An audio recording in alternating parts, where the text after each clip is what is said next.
London, spring of 1816. The drawing room of the Fairmont townhouse in Half Moon Street was suffused with the scent of neglect, its once elegant furnishings now threadbare, the gilt frames of family portraits harshly blemished by years of financial decay.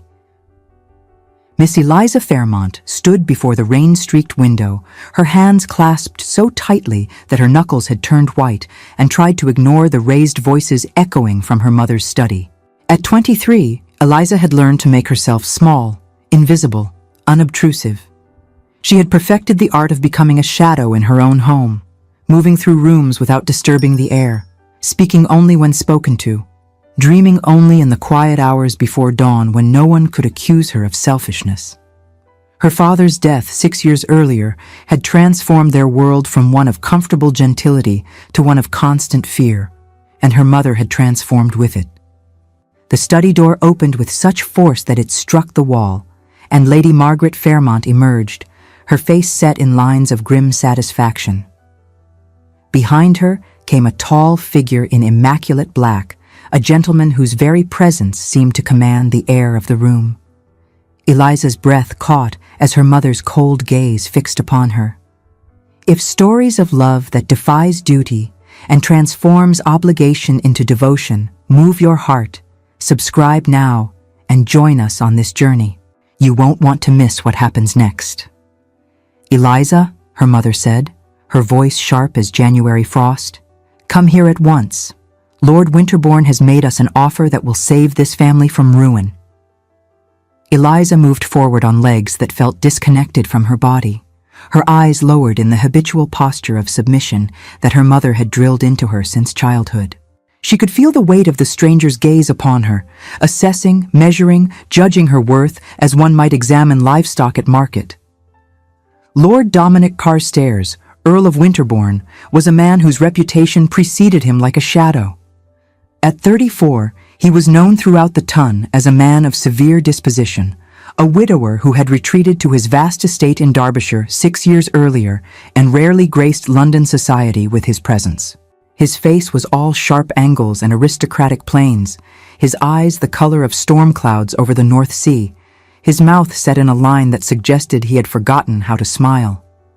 "Miss Fairmont," he said, his voice deep and carefully modulated, neither warm nor cold. "Your mother has explained your family's circumstances. I have agreed to settle all outstanding debts in exchange for your hand in marriage. I require an heir. You require financial security. It is a transaction that benefits both parties." A transaction. The word settled between them, a cold weight on Eliza's chest, confirming the stark reality. She forced herself to meet his eyes, searching for some hint of warmth, some indication that he saw her as more than a means to an end. She found nothing but careful neutrality, as if he were discussing the purchase of a horse or the terms of a business contract. "I understand, my lord," she heard herself say, her voice barely above a whisper. "Excellent," Lady Margaret interjected, her tone brisk and businesslike. "The wedding will take place within the fortnight. Lord Winterbourne has been generous enough to arrange for a special license. There is no need for a lengthy engagement or elaborate ceremony. Simplicity will serve us best." The Earl inclined his head in acknowledgement, his gaze proscrutando Eliza's face. For a moment, something flickered in those gray eyes, something that might have been regret or perhaps apology, but it vanished so quickly that Eliza wondered if she had imagined it. "I shall call upon you tomorrow to discuss the settlements," Lord Winterbourne said, addressing Lady Margaret while his eyes remained fixed on Eliza. "Miss Fairmont, I hope you will find Winterbourne Hall to your liking. It is quite extensive, and I believe you will have everything you require for your comfort." Everything except choice, Eliza thought, but she merely nodded, her throat too tight for words. After the Earl departed, Lady Margaret turned to her daughter with an expression that brooked no argument. The afternoon light streaming through the dirty windows exposed shadows across her angular face, making her appear even more severe than usual. "You will marry him, Eliza. You will do your duty without complaint. Do you understand what this means? Without his intervention, I would be in debtor's prison within the month. Your father's gambling debts have haunted us for 6 years, and finally, mercifully, we have found our salvation." "Yes, mother," Eliza whispered. "And you will not indulge in foolish romantic notions," her mother continued, her voice growing sharper with each word. "Love is a luxury we cannot afford. Lord Winterbourne is a man of duty and responsibility. He is severe, proper, and expects obedience. You will be a wife in the truest sense, bearing him children and managing his household. You will not seek affection where none is offered. You will not burden him with emotional displays or demands for tenderness. Do I make myself clear?" Each word struck her like a shard of January ice, but Eliza kept her face carefully blank. She had learned long ago that showing emotion in her mother's presence only invited further criticism. "Yes, mother, perfectly clear." "Good. Now go to your chamber and consider yourself fortunate. Many women in your position would find themselves without any prospects whatsoever. Lord Winterbourne may be severe, but he is wealthy, titled, and respectable. That is more than you had any right to expect." That night, alone in her small chamber at the top of the house, Eliza allowed herself the luxury of tears. She pressed her face into her pillow to muffle the sounds of her sobbing, knowing that any display of emotion would earn her mother's sharp rebuke. She was being sold, traded like a commodity to pay for her father's sins, and she had no power to refuse. The rain drummed against her window in steady rhythm, as if the heavens themselves wept for her lost freedom. Her quiet grief held a strange sort of premonition. The Earl, for all his coldness, had seemed weighed by a profound and unrelenting unhappiness, as though already carrying a burden far heavier than his title. What kind of marriage awaited her in that distant estate in Derbyshire? Would Lord Winterbourne be cruel, or merely indifferent?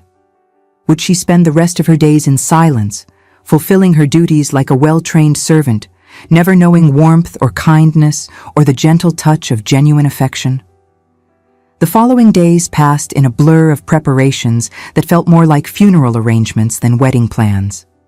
There would be no elaborate gown, no flowers, no celebration. Lady Margaret had arranged for a simple ceremony in a small chapel on the outskirts of London, with only the necessary witnesses in attendance. Eliza would wear her best day dress, a pale blue muslin that had been her father's favorite, and she would promise her life to a stranger who saw her as nothing more than a vessel for his heir. Lord Winterbourne called twice more before the wedding day, each visit brief and formal. He brought documents for Lady Margaret to sign, discussed financial arrangements in clipped business-like tones, and addressed Eliza with polite distance. He never smiled. He never asked her opinion. He simply observed her with those storm-gray eyes, as if memorizing her features for some future purpose she could not fathom. On the eve of her wedding, Eliza stood in her chamber and stared at her reflection in the small, tarnished mirror that hung above her washstand. Her face looked pale and drawn, her dark eyes too large in her thin face, her brown hair hanging in a simple plait down her back. She tried to imagine herself as the Countess of Winterbourne, mistress of a great estate, mother to noble children, but the image would not come. She could only see herself as she was now, a frightened girl being sent away to pay a debt she had not incurred. "You are stronger than you know," she whispered to her reflection, though she did not believe the words. "You will survive this. You have survived everything else." The wedding day dawned gray and cold, with a bitter wind that cut through even the thickest cloak. The chapel was small and austere, its stone walls bare of decoration, its wooden pews worn smooth by generations of worshippers. Lady Margaret arrived with Eliza in a hired carriage, her expression set in lines of grim satisfaction. Lord Winterbourne was already present, standing at the altar with his back rigid and his hands clasped behind him, flanked by his solicitor and a man Eliza did not recognize. The ceremony was mercifully brief. The clergyman spoke the words of the marriage service in a monotone voice, as if he had performed this ritual so many times that it had lost all meaning. Eliza repeated her vows in a voice that trembled despite her best efforts to remain composed. Lord Winterbourne's voice was steady and clear, but empty of emotion, as if he were reciting a legal contract rather than pledging his life to another human being. When the clergyman instructed them to join hands, Eliza felt the Earl's fingers close around hers. They were warm and strong, but his grip was careful, almost tentative, as if he feared crushing her. She dared to glance up at his face and found him watching her with an expression she could not interpret. Not coldness exactly, but something more complex, a carefully maintained neutrality that seemed to require great effort. "You may kiss the bride," the clergyman intoned. Lord Winterbourne hesitated for the briefest moment, then leaned down and pressed his lips to Eliza's forehead in a kiss so chaste and formal that it might have been bestowed upon a child. The touch was over almost before it began, leaving behind a curious warmth that faded quickly in the chill air of the chapel. And just like that, Eliza Fairmont ceased to exist. In her place stood Lady Winterbourne, countess and stranger to herself. The wedding breakfast was a dismal affair, held in a private room at a nearby inn. Lady Margaret spoke too loudly about her relief at settling her affairs, while Lord Winterbourne's solicitor discussed estate business in low tones with his employer. Eliza sat in silence, picking at the food on her plate, feeling as though she were watching the scene from a great distance. When the meal finally ended, Lord Winterbourne rose from his chair and addressed his new wife for the first time since the ceremony. "The carriage is prepared for our journey to Derbyshire. We should depart within the hour if we are to reach the first coaching inn before nightfall." "Of course, my lord," Eliza murmured, rising obediently. Lady Margaret embraced her daughter with surprising fierceness, though her words remained characteristically cold. "Remember what I told you," she hissed in Eliza's ear. "Duty before all else. Do not disappoint me." Then Eliza was being handed into an elegant traveling carriage, its interior lined with soft leather and smelling faintly of beeswax and tobacco. Lord Winterbourne entered after her and settled into the opposite seat, maintaining a careful distance between them. The door closed with a decisive thud, and the carriage lurched into motion. For the first hour of their journey, neither spoke. Eliza kept her gaze fixed on the passing scenery, watching as London's crowded streets yielded to the greener landscapes of the countryside. She was acutely aware of her new husband's presence, of the way he occasionally shifted in his seat, of the sound of his breathing in the confined space. It was Lord Winterbourne who finally broke the silence, his deep voice startling in its suddenness. "I trust you will find Winterbourne Hall comfortable. The housekeeper, Mrs. Holloway, has prepared the Countess's apartments for your arrival. If there is anything you require, you need only ask." "Thank you, my lord," Eliza said quietly, still not looking at him. Another long pause stretched between them, broken only by the rhythmic sound of the horses' hooves on the road and the creaking of the carriage wheels. "Miss Fairmont," he said, then corrected himself. "Lady Winterbourne, I wish you to understand that I do not expect you to fulfill your marital duties immediately. You may have time to accustom yourself to your new circumstances before we address the matter of an heir." Eliza's cheeks burned with embarrassment, but she forced herself to respond with the composure her mother had demanded. "You are very considerate, my lord." "I am practical," he replied, and there was something in his tone that might have been bitterness. "I have no desire to make this arrangement more difficult than necessary for either of us." What did that mean? Did he find her unattractive? Did he regret the marriage already? Eliza's hands twisted in her lap, crushing the fabric of her traveling cloak between nervous fingers.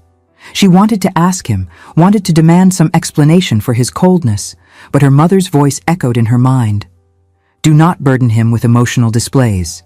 The journey to Derbyshire took 2 full days, with a night spent at a coaching inn where Lord Winterbourne secured separate rooms for them both. He was unfailingly polite, ensuring that she had everything she needed, but he made no attempt at conversation beyond the strictly necessary. Eliza found herself lying awake in her solitary room, listening to the sounds of other travelers in the corridor, and wondering if her entire life would consist of this careful distance, this elaborate dance of propriety that kept them forever apart. On the afternoon of the second day, the carriage turned onto a long drive lined with ancient oak trees, their branches forming a canopy overhead that filtered the sunlight into patterns of gold and shadow. At the end of the drive, Winterbourne Hall rose before them like a monument to centuries of aristocratic power. The house was massive, built of gray stone that had weathered to the color of storm clouds, with countless windows that reflected the sky like blind eyes. Towers stood at each corner, and formal gardens spread out on either side, their geometric precision somehow more intimidating than beautiful. Eliza's breath caught in her throat. This was to be her home, this imposing fortress that looked more like a prison than a residence.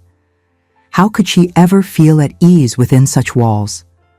The carriage drew to a halt before the main entrance, and Lord Winterbourne descended first, then turned to offer his hand to Eliza.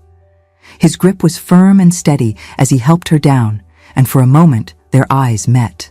She thought she saw something flicker in those gray depths, some emotion quickly suppressed, but then he released her hand and stepped back. "Welcome to Winterbourne Hall," he said formally. The household staff stood assembled in 2 neat rows in the entrance hall, waiting to greet their new mistress. The butler, a dignified man with silver hair named Henderson, bowed deeply. The housekeeper, Mrs. Holloway, was a sturdy woman with kind eyes who curtsied and promised that everything had been prepared to Lady Winterbourne's liking.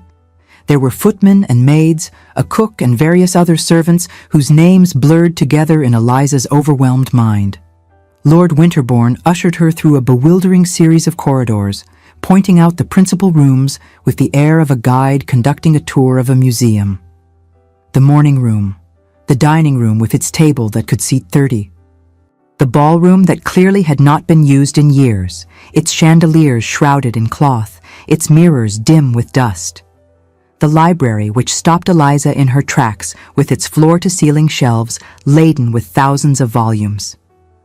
"You are welcome to use the library at any time," Lord Winterbourne said, and for the first time since she had met him, something in his voice softened almost imperceptibly. "My father was a collector of books. He believed that knowledge was the foundation of true nobility." "It is magnificent," Eliza breathed, her gaze traveling over the leather spines, the gilt lettering, the rolling ladders that provided access to the higher shelves. "I am pleased it meets with your approval. Now, if you will permit me, I shall show you to your apartments."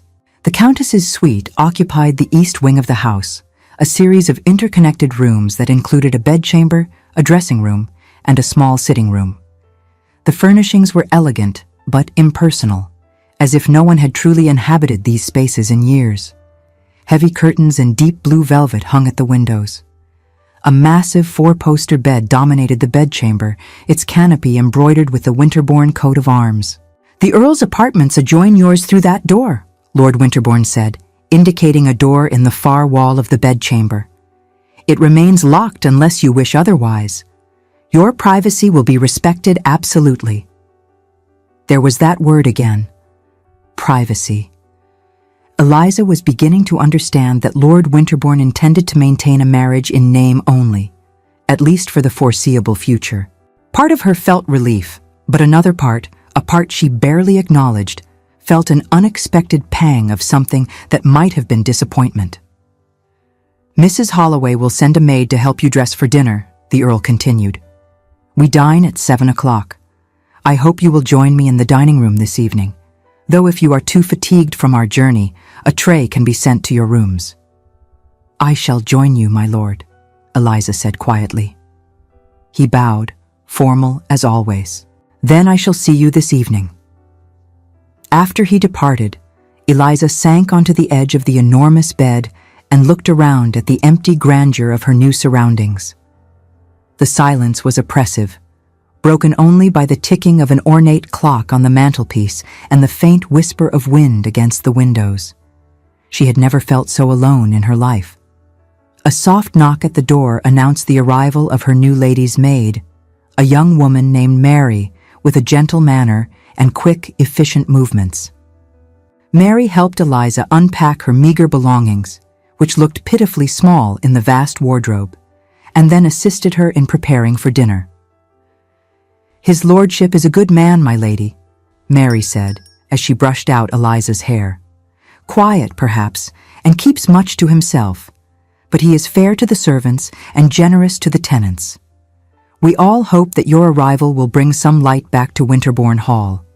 It has been too long since these walls have heard laughter." The comment surprised Eliza. "Has Lord Winterbourne been very unhappy then?" Mary's hands paused for a moment, then resumed their work. "It is not my place to say, my lady, but a house knows when its master carries sorrow. The stones themselves seem to weep." That evening, Eliza made her way to the dining room with her heart beating uncomfortably fast. She had dressed in her best evening gown, a simple cream silk that had been made over from one of her mother's old dresses, and Mary had arranged her hair in a style that made her look older, more dignified. She wanted to make a good impression, though she could not have said exactly why it mattered. The dining room was exactly as intimidating as she had feared. The table stretched the length of the room, and Lord Winterbourne sat at its head, while a footman indicated that Eliza should sit at the opposite end, so far away that conversation would be nearly impossible. She took her seat feeling like a child playing dress-up in her parents' home, utterly out of place and overwhelmed by the formality of it all. The meal was served in near silence, course after course of exquisitely prepared food that Eliza could barely taste. Lord Winterbourne ate with methodical precision, occasionally making brief comments about the estate or the weather, to which Eliza responded with equally brief acknowledgments. They might have been strangers dining at separate tables for all the connection between them. When the final course had been cleared away, Lord Winterbourne rose from his chair. "I hope you found the meal satisfactory. I typically spend my evenings in my study attending to correspondence and estate matters. You are welcome to make use of the drawing room or the library as you see fit." "Thank you, my lord," Eliza said, feeling dismissed. He hesitated, as if he wanted to say something more, but then merely bowed and departed, leaving Eliza alone with the footman and the oppressive silence of the great house. That night, Eliza lay in her enormous bed and stared up at the embroidered canopy above her, fighting tears. This was her life now. This vast, cold house. This distant, formal man who was her husband in name only. This endless parade of silent meals and empty hours with nothing to fill them but the weight of duty and obligation. Her mother had been right. Love was a luxury they could not afford, and Eliza would have to learn to live without it. The days that followed settled into a pattern of careful routine. Eliza rose each morning and breakfasted alone in the morning room. Lord Winterbourne had already been up for hours, riding out to inspect the estate or closeted in his study with his steward. She spent her mornings exploring the house, discovering its many rooms and corridors, always with the sense that she was trespassing in a space that did not truly belong to her. The library became her refuge. She would spend hours there, pulling books from the shelves and losing herself in other worlds, other lives. She read Shakespeare and Milton, histories of ancient Rome, treatises on natural philosophy and astronomy. The breadth of the collection amazed her, and she wondered what kind of man Lord Winterbourne's father had been to have assembled such a treasure. Mrs. Holloway was kind, showing Eliza the workings of the household and introducing her to the various servants. The housekeeper seemed pleased to have a mistress again, someone to consult about menus and household arrangements, even if that mistress was too young and inexperienced to truly know what she was doing. "You'll learn, my lady," Mrs. Holloway assured her, "and you're always welcome to ask my advice. I've been at Winterbourne Hall for 30 years. I remember when his lordship was just a boy." "What was he like?" Eliza asked, curious despite herself. Mrs. Holloway's expression softened. "A serious child, even then. His mother died when he was quite young, and his father was not a demonstrative man. I think young Master Dominic learned early to keep his feelings locked away.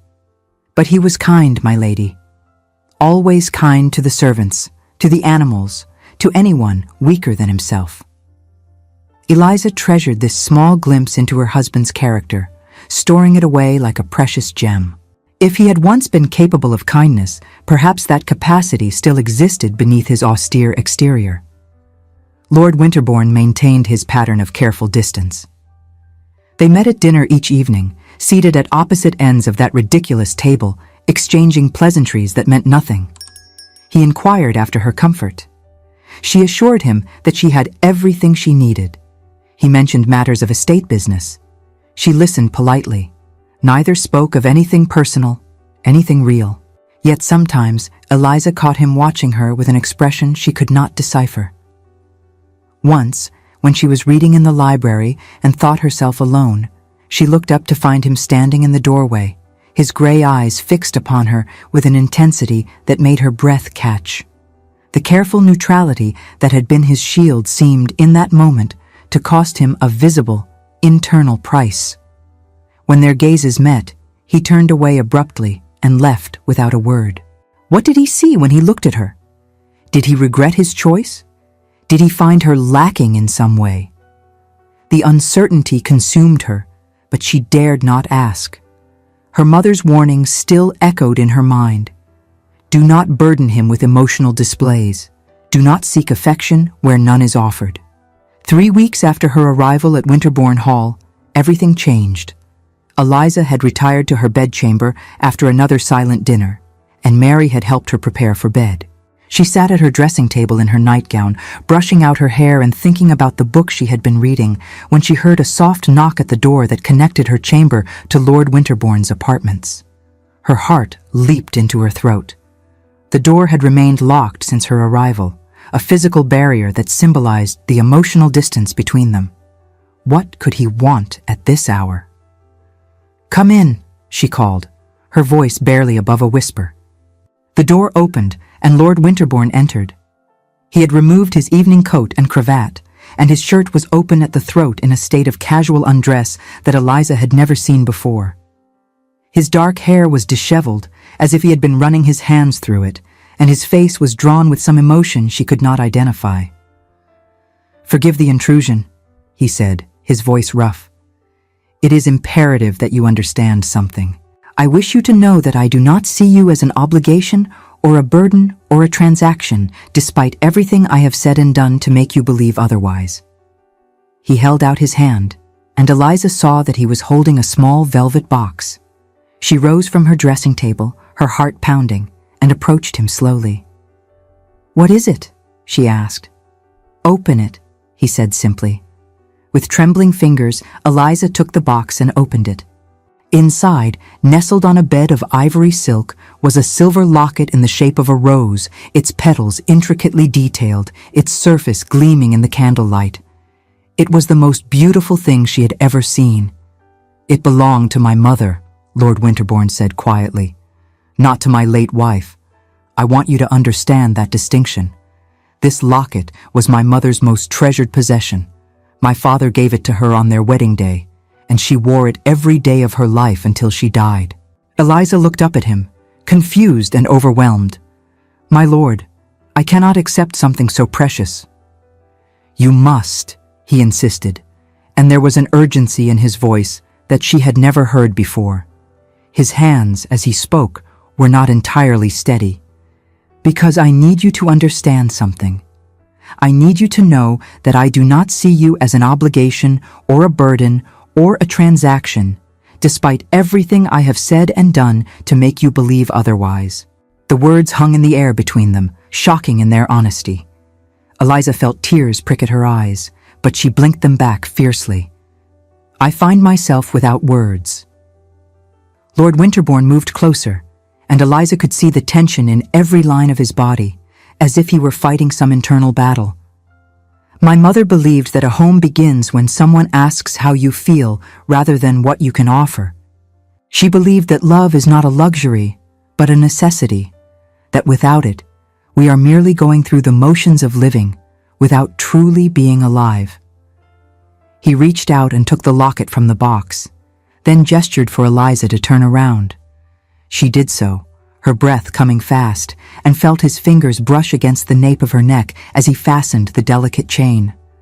The touch was brief, but it sent shivers down her spine, awakening something she had not known existed. My first marriage was arranged, he continued, his voice low and close to her ear. Lady Margaret was from a powerful family, and our union was considered advantageous by all parties. But there was no affection between us, no companionship, no meeting of minds. We were strangers who shared a name and nothing more. When she died, giving birth to a child who did not survive, I felt relief rather than grief. And that relief filled me with such shame that I swore I would never trap another person in a loveless marriage.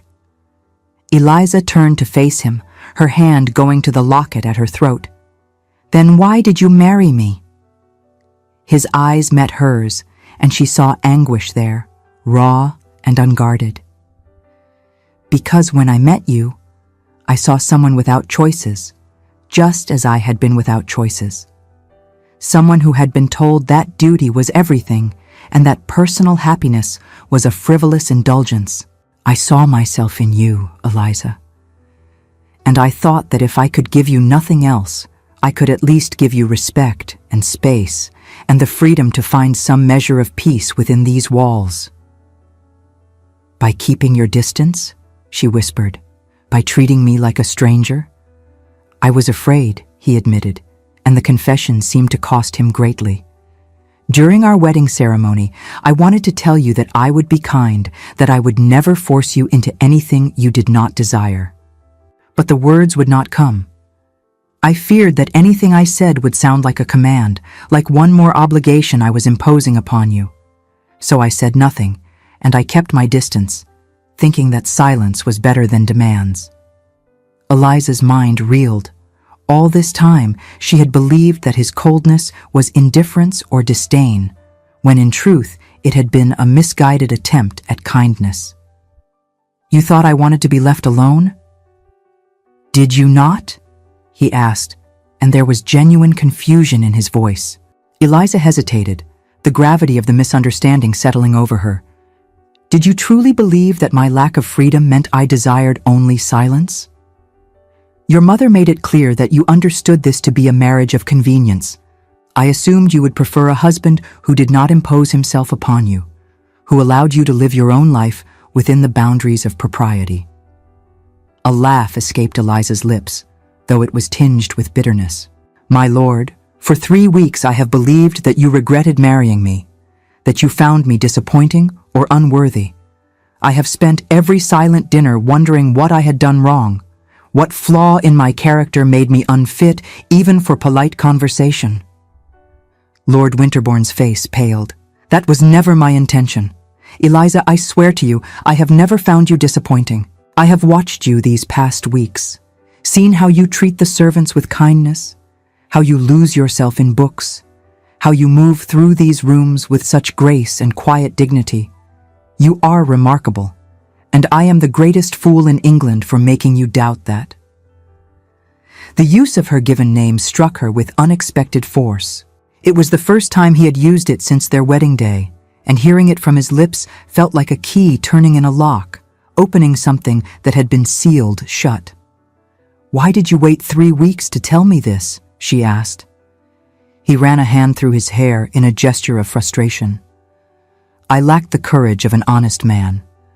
I feared that if I spoke honestly, I would reveal too much, would burden you with expectations you never agreed to shoulder.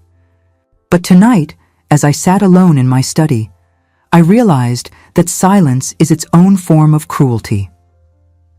My mother wore this locket every day because it reminded her that my father saw her as a person worthy of love, not merely a vessel for his heirs or an ornament for his home.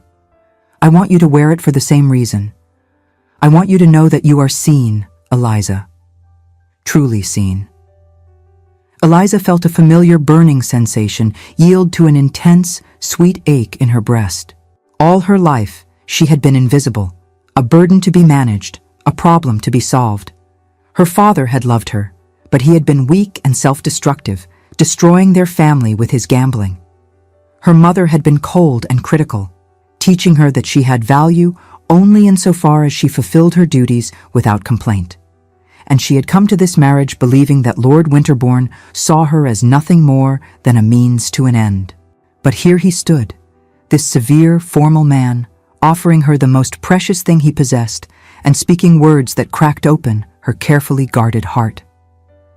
"I find myself without words," she whispered. "Say that you will allow me to begin again," Lord Winterbourne said earnestly. "Say that we can set aside these 3 weeks of misunderstanding and start anew, not as strangers bound by contract, but as two people trying to build something real from the ruins of expectation." Eliza reached up and touched the locket at her throat, feeling the warmth of the silver against her skin. "What if I told you that I do not want silence and distance? What if I told you that I want conversation and companionship, that I want to know the man I married rather than the mask he presents at dinner?" Something like hope flickered across Lord Winterbourne's face. "Then I would say that I want the same thing, more than I can express." "Then perhaps," Eliza said slowly, "we might begin by using given names when we are private. I cannot continue to call you my lord when you have just given me your mother's locket and bared your soul."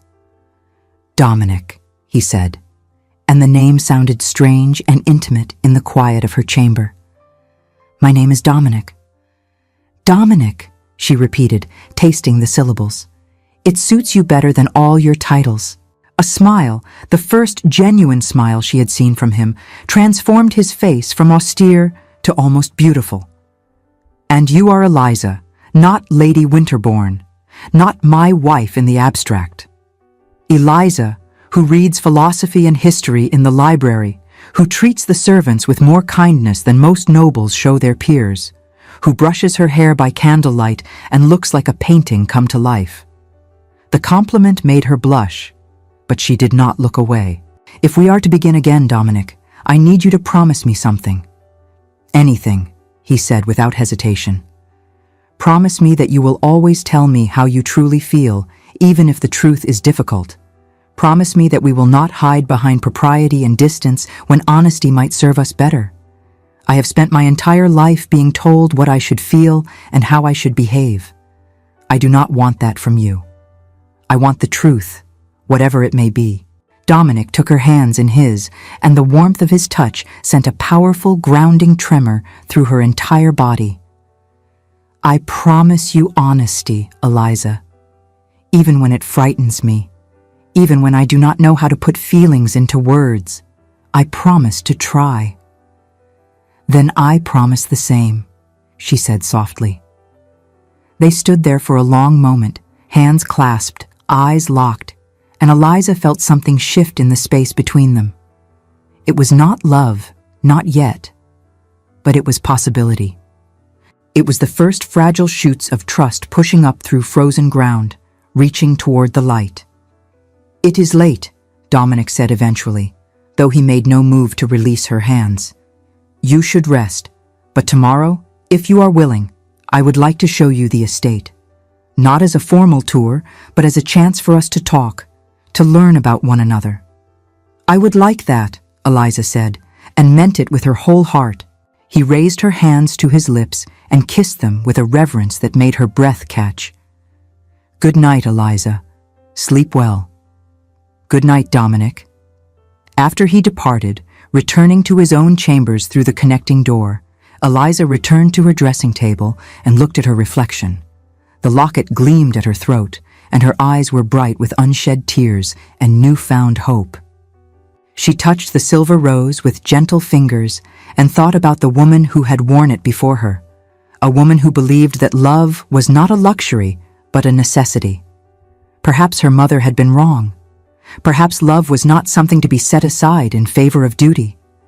Perhaps the two could exist together, intertwined like the petals of the rose at her throat. For the first time since her wedding day, Eliza allowed herself to imagine a future that held more than mere survival. She allowed herself to hope.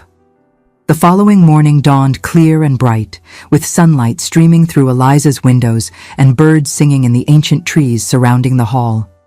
She rose earlier than usual, her heart fluttering with anticipation, and allowed Mary to help her dress. "You look happy this morning, my lady," Mary observed with a smile. "It does my heart good to see it." "I feel happy," Eliza admitted, touching the locket that she had not removed even for sleep. "I believe things are beginning to change." Dominic was waiting for her in the breakfast room, dressed for riding in buckskin breeches and a dark coat. He rose when she entered, and his smile when he saw her was warm and genuine. "Good morning, Eliza. I hope you slept well." "Very well, thank you," she said, taking the seat beside him rather than at the far end of the table. This small act of rebellion against the formality of their previous meals felt momentous, and she saw approval flash across his face. They ate breakfast together, and for the first time, their conversation flowed naturally. Dominic told her about the estate, about the tenant farmers and the village that lay beyond the manor's gates, about his plans for improvements to the land and better housing for the workers. Eliza asked questions and offered her own thoughts, and he listened to her with genuine interest, treating her opinions as valuable rather than dismissing them as the frivolous notions of an ignorant girl. "You care deeply for the people who depend on you," she observed. "My father taught me that a title is not a right, but a responsibility," Dominic replied. "The land and its people were here long before I was born, and they will be here long after I am gone. I am merely a steward for a brief time, and I want to leave things better than I found them." The sincerity in his voice moved her deeply. This was a man of principle and conscience, not the cold, unfeeling lord she had initially believed him to be. After breakfast, Dominic escorted her to the stables, where 2 horses stood saddled and ready. Eliza's mare was a gentle chestnut with kind eyes, while Dominic's stallion was a magnificent black beast that stamped and snorted with barely contained energy. "I should have asked if you ride," Dominic said, suddenly looking concerned. "If you prefer, we can take the carriage." "I ride," Eliza assured him. "My father taught me when I was a girl, before things became difficult. I have not had many opportunities in recent years, but I have not forgotten." They rode out together, leaving the formal gardens behind and following a path that wound through parkland and into the deeper countryside beyond. The morning air was fresh and cool, carrying the scents of grass and wildflowers and the rich earth of newly plowed fields. Eliza felt her spirits lift with each stride of the horse beneath her, as if she were shedding layers of confinement with every mile they traveled from the house. Dominic proved himself an adept guide, pointing out landmarks and sharing stories of the land. He showed her the ancient oak tree where village children played, the stream where trout could be caught in summer, the ruins of an old abbey that had stood since medieval times. But more than that, he talked to her as an equal, asking her thoughts and listening to her responses with genuine attention. "What did you most love to read as a child?" he asked at one point. "Fairy tales," she admitted. Stories of transformation and enchantment where the downtrodden heroine discovers she is more than she believed herself to be. My father would read them to me before bed, doing all the voices and making me laugh. After he died, my mother forbade such books. She said they filled girls' heads with dangerous notions of romance and rescue. "And what do you think now?" Dominic asked gently. "Were they dangerous?" Eliza considered the question carefully. "I think they gave me hope when I might otherwise have despaired. Not hope for rescue by a prince, but hope that circumstances could change, that transformation was possible. In the darkest times, when my mother's criticisms felt unbearable, I would remember those stories and tell myself that my current situation was not my permanent condition." "You were right," Dominic said quietly. "You were only 34 then. Circumstances did change. You escaped." "Did I?" she asked, surprising herself with the question. "Or was my exchange of the Half Moon Street drawing room for Winterbourne Hall merely a shift from one gilded cage to another?" He reined in his horse and turned to look at her, his expression serious. "Do you feel imprisoned here?" "I did," she said honestly. "For those first 3 weeks, these beautiful rooms felt like a gilded cage. But now, after last night, after this morning, I feel as though the door to that cage is opening. I do not yet know what lies beyond it, but I am beginning to believe that I might be free to discover it. Dominic guided his horse closer to hers, close enough that their legs nearly touched. I want you to be free, Eliza. I want you to make decisions about the household, to pursue interests that engage your mind, to hold agency in your own life and be mistress of your own time. Will you allow me to give you that? On one condition, she said, meeting his eyes. That you accept the same freedom, that you do not bind yourself to some rigid code of lordly behavior that prevents you from being fully human. I have seen glimpses of the man beneath the title Dominic, and I want to know him better. But that can only happen if you allow yourself to be known. He reached across the space between their horses and took her hand, heedless of propriety or the possibility of servants observing from the distant house. Then we have a bargain. Freedom for both of us and honesty as its foundation. They continued their ride, and the conversation flowed more easily than Eliza would have believed possible just days earlier. Dominic divulged details about his childhood, about the loneliness of growing up in the great house with a grieving father and no siblings. He spoke of his years at Oxford, where he delved deeply into philosophy and history and discovered that the world was far more complex than the rigid society of his birth had suggested. I wanted to travel, he confessed, to see Italy and Greece, to stand among the ruins of ancient civilizations and understand what they might teach us about how to live. But my father became ill, and I had to return to manage the estate. Then came the arranged marriage, and then his death, and by the time I was free of obligations, I no longer had the heart for adventure. It is not too late, Eliza said impulsively. You are only 34. The world is still there, waiting. He smiled, but there was sadness in it. Perhaps, but I have responsibilities here that I cannot abandon. Not abandon, she pressed, but perhaps we might find ways to bring the world to Winterbourne Hall. Books and art and music and discourse with people who have seen beyond England's borders. There are ways to expand one's horizons without leaving home. Dominic looked at her with something like wonder. You are remarkable, do you know that? You have been here less than a month, and already you are dreaming of ways to transform this place. I learned something from those fairy tales after all, she said with a small smile. Transformation is possible, but it requires courage and imagination. They rode back to the house as the sun climbed toward its zenith, and when they dismounted in the stable yard, Dominic kept hold of her hand a moment longer than necessary. Thank you for this morning, he said quietly. I cannot remember the last time I enjoyed anyone's company so thoroughly. Nor can I, Eliza admitted. Over the following weeks, a new pattern emerged at Winterbourne Hall. Dominic and Eliza took breakfast together each morning, then spent the morning hours attending to their respective duties. But the afternoons were theirs, and they used them to continue what had begun during that first ride, the slow, careful process of learning to know one another. They walked in the gardens and talked about philosophy and politics. They sat in the library while Dominic introduced her to his favorite books, and she shared her thoughts on what she read.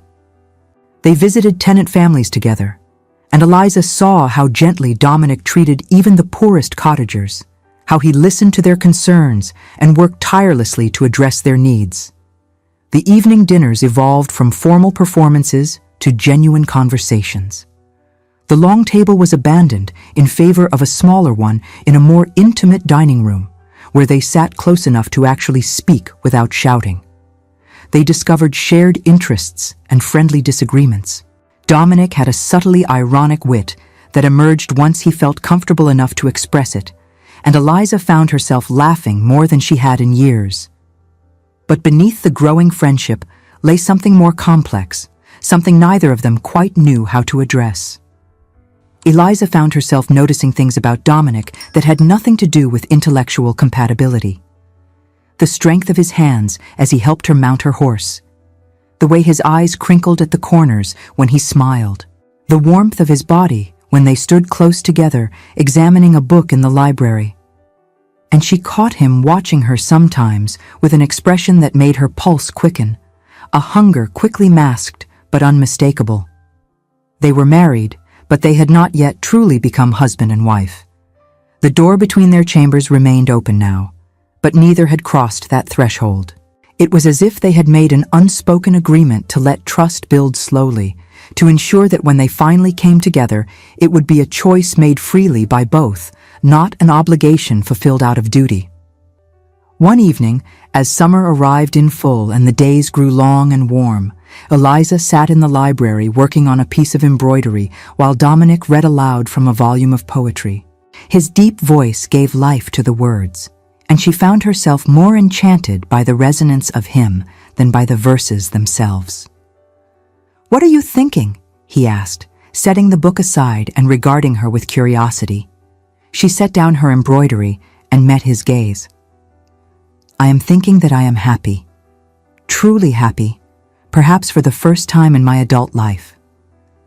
And I am thinking how strange that is, given that this marriage began as a transaction designed to save my mother from debtor's prison."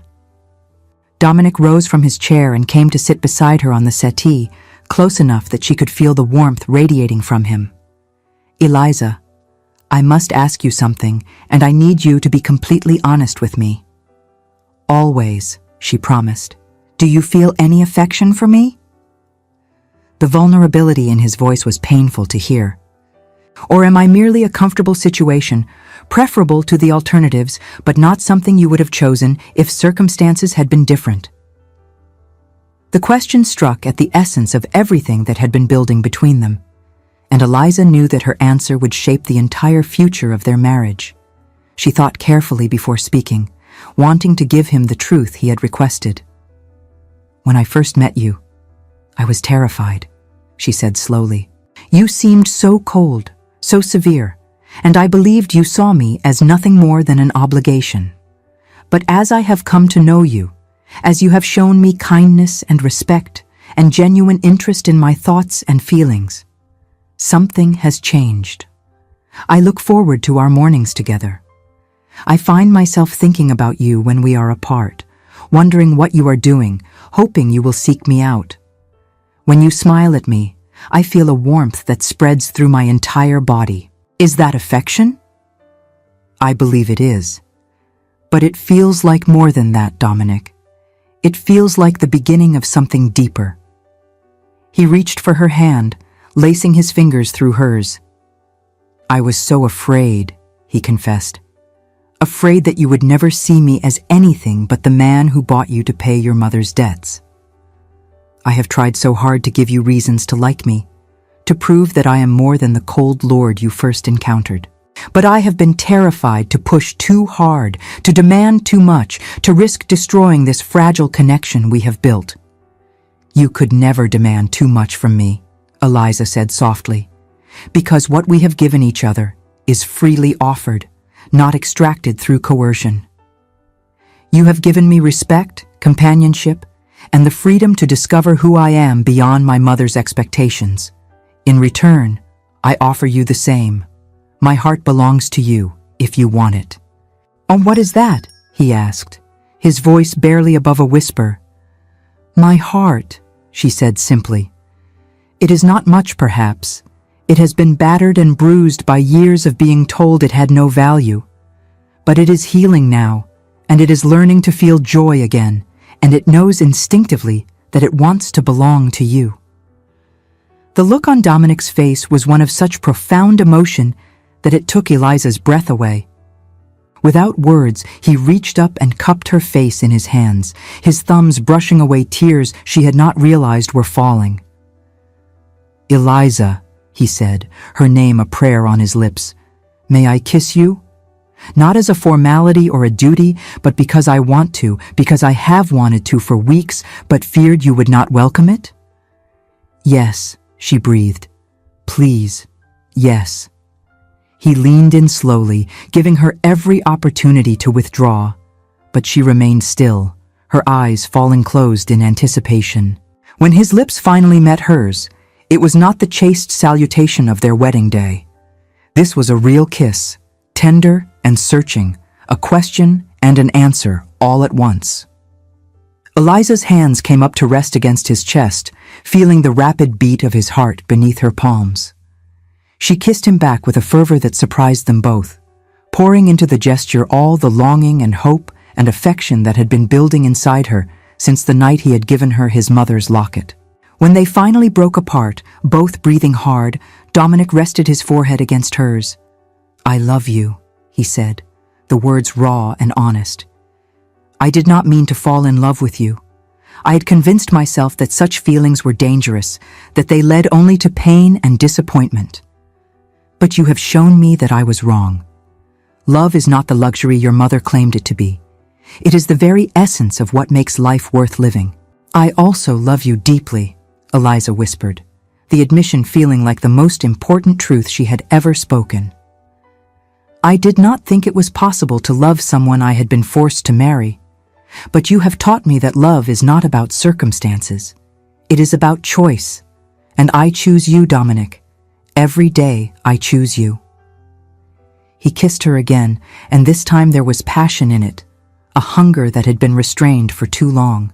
Eliza felt herself responding with equal intensity, her body stirring with new, vibrant life. When Dominic pulled back, his eyes were dark with desire. "Eliza," he said, his voice rough, "I want you to understand that we do not have to consummate this marriage tonight. We can continue as we have been, taking our time, ensuring that you are ready." She shook her head, a small smile playing at her lips. "I am ready, Dominic. I have been ready since the morning we rode together and you asked me about my freedom. But I wanted to be certain that when this happened, it would not be obligation or duty. I wanted it to be love." "It is love," he assured her, rising and extending his hand to help her to her feet. "It is absolutely love." He led her from the library, through the corridors of the great house, up the stairs to the family apartments. When they reached the door to her chambers, he paused and looked at her with such tenderness that she felt her heart might burst. "Are you certain?" he asked one last time. "I have never been more certain of anything," she replied. They entered her chambers together, and as the door closed behind them, Eliza felt the last barriers between them finally crumble. What followed was tender and passionate and utterly transformative. Dominic was gentle and attentive, ensuring her comfort and pleasure above his own. And Eliza discovered that there was joy to be found in physical intimacy when it was founded on genuine affection and mutual respect. Afterward, they lay entwined in her bed, the candles burning low and the night air carrying the scent of roses from the garden through the open window. Dominic held her close, his fingers tracing idle patterns on her bare shoulder, and Eliza felt more content than she had ever dreamed possible. "Do you know what I was thinking during our wedding ceremony?" Dominic asked quietly. "Tell me," she murmured. "I was thinking that you were the most beautiful thing I had ever seen, and that I was the worst sort of villain for forcing you into this arrangement. I was thinking that I would spend the rest of my life trying to make amends for my selfishness. I never imagined that we might find this, that we might find each other." "My mother was wrong," Eliza said softly. "Love is not a luxury. It is not something to be set aside in favor of duty. It is the thing that makes duty bearable, that transforms obligation into devotion." "Your mother was wrong about many things," Dominic agreed. "But she was right about one thing, though perhaps not in the way she intended." "What was that?" "She said that this was a transaction that would save your family, and she was right. But it was not your mother's family that was saved, it was mine. This house was dying, Eliza. I was dying, though I did not realize it until you arrived and began to breathe life back into these cold stones. You saved me." Eliza turned in his arms to face him, her hand coming up to rest against his cheek. "Then we saved each other. And we will continue to save each other, every day, through choice and love and the courage to be honest even when it frightens us." "Every day," he agreed, and kissed her with a tenderness that spoke of promises made and kept. They fell asleep wrapped in each other's arms, and for the first time since coming to Winterbourne Hall, Eliza did not feel alone. The months that followed were marked by a transformation that was visible to everyone at Winterbourne Hall. The house itself seemed to reawaken, as if the stones themselves responded to the love growing within them. Rooms that had been closed for years were reopened. The ballroom was cleaned and polished, and though they did not host grand balls, Dominic and Eliza would sometimes dance there alone, laughing as they improvised steps. The library expanded as Dominic ordered new books on subjects that interested Eliza. They established a small lending library in the village, so that the tenant farmers and their children might also have access to learning, an act which Dominic linked to his father's progressive belief that knowledge formed the foundation of true nobility. Eliza started a school for the village girls, teaching them to read and cipher, much to the delight of their grateful parents. Dominic consulted Eliza on all matters relating to the estate, valuing her insights on everything from crop rotation to improvements in worker housing. She proved to have a natural head for business and a compassionate heart for people, and together they made changes that improved life for everyone who lived on Winterbourne lands. The servants noticed the change in their master and mistress. Henderson the butler remarked to Mrs. Holloway that he had not seen his lordship smile so much in all the years he had known him. Mrs. Holloway agreed, adding that her ladyship had brought light and laughter back to a house that had been in shadow for too long. Lady Margaret, meanwhile, continued to send stiff, infrequent missives from London, confirming her ongoing solitary existence, never quite acknowledging the true happiness her daughter had found. As autumn arrived and the leaves began to turn gold and crimson, Eliza realized that she had missed her monthly courses. She said nothing at first, not wanting to raise hopes that might be dashed. But when a second month passed and she began to feel ill in the mornings, she knew she could no longer keep the possibility to herself. She chose to tell Dominic one evening as they sat together in the small parlor that had become their favorite retreat. A fire crackled in the hearth against the October chill, and they were reading companionably, her head resting against his shoulder. "Dominic," she said softly, setting aside her book, "I need to tell you something." He looked at her with immediate concern. "What is it? Are you unwell? You have been pale lately." "I am not unwell," she assured him. "At least, not in the way you mean. But I believe I may be with child." For a moment he simply stared at her, as if the words had not quite penetrated.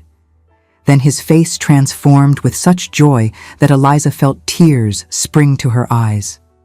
"Truly?" he asked, his voice breaking. "Eliza, are you certain?" "As certain as I can be without a physician's confirmation. But all the signs are there." Dominic pulled her into his arms, holding her so tightly that she could barely breathe. "This is the greatest gift you could ever give me," he said, his voice muffled against her hair.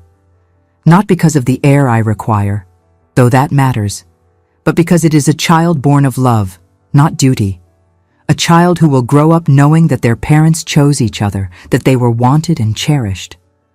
Our child will never doubt their worth," Eliza promised. "They will never be made to feel like a burden or an obligation. We will teach them that love is not a luxury, but a necessity, that kindness matters more than titles, that how one feels is as important as what one does." They sat together by the fire, Dominic's hand resting gently on her still flat stomach, and talked about the future. They discussed names and nurseries and whether they hoped for a son or daughter. Dominic admitted that he hoped for a daughter first, so that she might have her mother's intelligence and compassion. Eliza laughed and said she hoped for a son who would grow up with his father's integrity and hidden warmth. As winter settled over Derbyshire, covering Winterbourne Hall in a blanket of pristine snow, Eliza's pregnancy progressed. The physician was summoned and confirmed what she already knew. He assured them that she was healthy and strong, and that he anticipated no complications. Dominic became even more attentive than usual, insisting that she rest frequently and not overtax herself. Eliza tolerated his fussing with good humor, knowing that it came from love rather than a desire to control her. They spent the long winter evenings together, planning improvements to the nursery, reading books about child rearing, and dreaming about the family they were creating. On a particularly cold evening in late December, as snow fell softly outside the windows and the fire crackled merrily in the hearth, Dominic presented Eliza with a small wrapped package. "Another gift?" she asked with a smile. "You spoil me terribly." "Open it," he urged. Inside the wrapping was a leather-bound journal, its pages blank and waiting to be filled. On the first page, in Dominic's elegant script, were written these words: "For Eliza, who taught me that transformation is possible when we have the courage to choose love. May you fill these pages with your thoughts, your dreams, and your truths."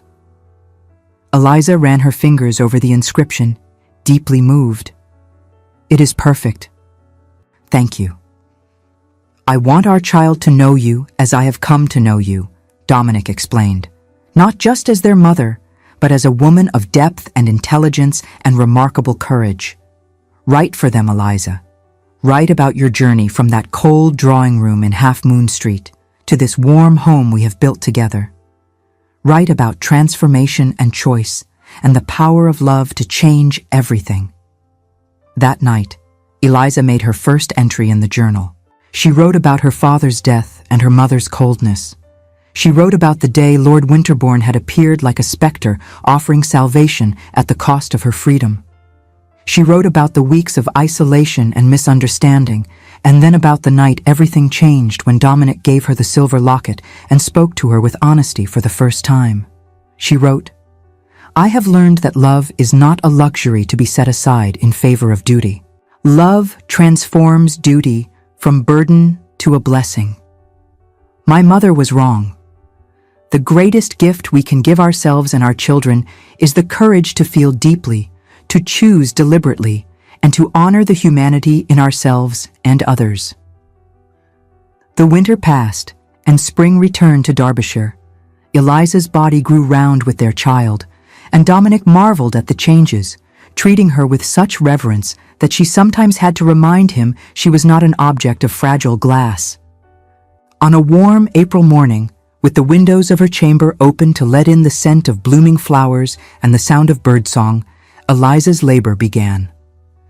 Dominic paced outside the door, refusing to leave despite the midwife's assurances that all was proceeding normally.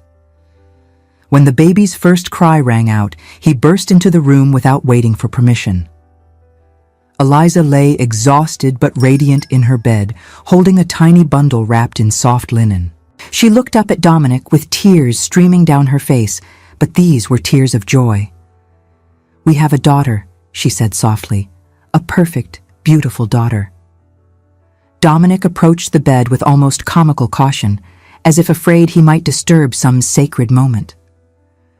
When Eliza pulled back the linen to reveal their daughter's face, tiny and red, and already making her displeasure at the world known through lusty cries, he felt his own eyes fill with tears. "May I hold her?" he asked. "Of course," Eliza said, carefully transferring the baby into his arms. Dominic looked down at his daughter, this tiny person who was half him and half the woman he loved more than life itself, and felt something shift irrevocably in his heart. "Hello, little one," he whispered. "I am your father, and I promise you that you will always be loved. You will always be seen. You will always matter." The baby stopped crying and opened her eyes, fixing him with a solemn gaze. "She is wise already," Eliza said with a tired laugh. "She has your eyes, Dominic." "And your strength," he replied. "What shall we name her?" They had discussed many names over the winter months, but in that moment, Eliza knew with perfect certainty what their daughter should be called. "Hope," she said. "We shall name her Hope, because she represents everything we hoped for and never dared to believe we might find." "Hope Carstairs," Dominic said, testing the name. "It is perfect. She is perfect. You are perfect." He returned the baby to Eliza's arms and sat on the edge of the bed, one arm around his wife and the other gently touching his daughter's soft hair. They sat that way for a long time, the three of them, a family born not of obligation, but of choice and courage, and the transformative power of love freely given. Outside the window, the gardens of Winterbourne Hall bloomed with new life, and inside its ancient walls, a new chapter was beginning. 3 years later, on an evening in early summer, Eliza sat in the drawing room with her journal open before her. Hope was asleep in the nursery upstairs, tired from an afternoon of playing in the garden. A second child, a son they had named after Dominic's father, slept peacefully in a cradle near the fireplace. The house was quiet, filled with that particular peace that comes when a day has been well spent and loved ones are safe and content. Dominic entered the room and came to stand behind her chair, his hands resting gently on her shoulders as he looked at what she was writing. "Still working on the story of us?" he asked with a smile. "Always," she replied. "I want them to understand, when they are old enough to read this, what it means to choose love even when circumstances seem to make it impossible." He leaned down and kissed the top of her head. "Come walk with me in the garden," he suggested. "The roses are in bloom, and the evening is too beautiful to waste indoors." Eliza set aside her journal and took his offered hand.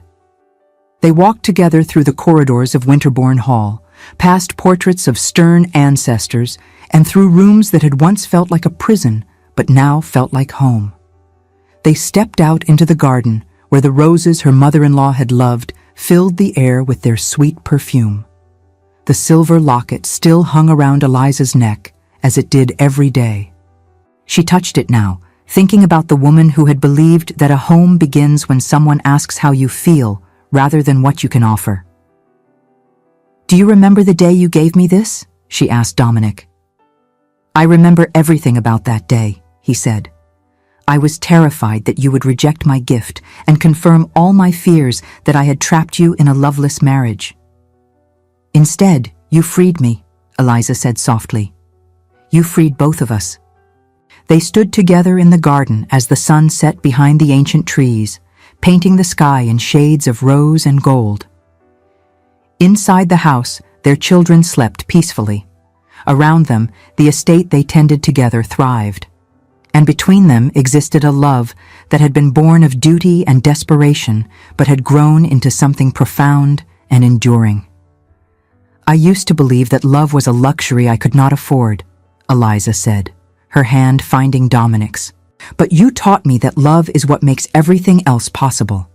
It is the foundation upon which we build our lives, the force that transforms obligation into joy." "And you taught me," Dominic replied, pulling her close, "that it is never too late to begin again. That even the coldest heart can learn to feel warmth. That choosing to be vulnerable is not weakness, but the greatest courage of all." They stood together as the stars began to emerge overhead, two people who had been forced together by circumstance and had chosen to stay together by love. Their story had not followed the path of fairy tales, with rescue and instant devotion. Instead, it had been slower, more complicated, more real.